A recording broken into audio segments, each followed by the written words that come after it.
Tol, nata-traffic tayo ngayon, no?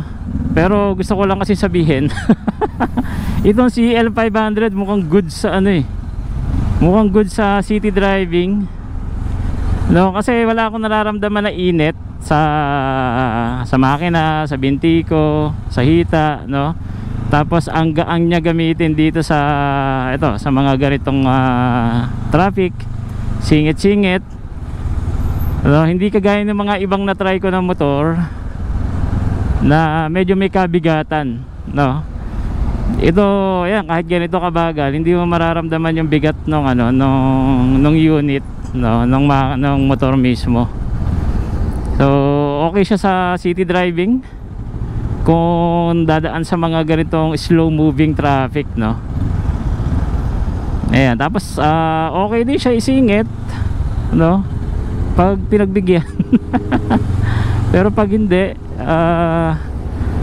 okay lang. Ayan, no?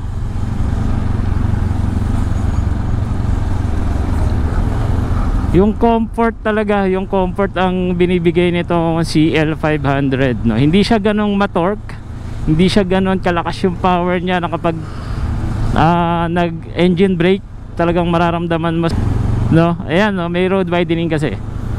So goods na goods siya, no? Kung gagamitin natin to na pang araw-araw, halimbawa papasok sa trabaho, no? Para lang tayong gumagamit din ng ADB 160 natin. Oh, kita nyo, ano siya, masarap siyang gamitin, magaan. Paunahin na natin yung bus. May road widening kasi dito, ayun, kabilaan. Pero 3 lanes pa din, no? Mabagal yung traffic.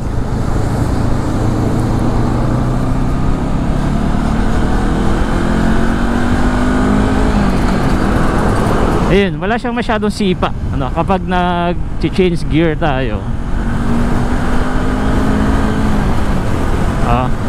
Ano talaga siya, steady cruise.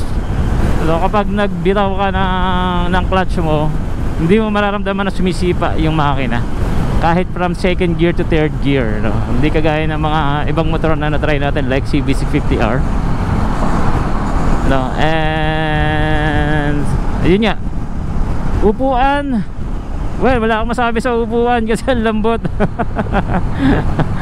Nagdagdag ano siya sa akin, nagdagdag comfort of merging, no?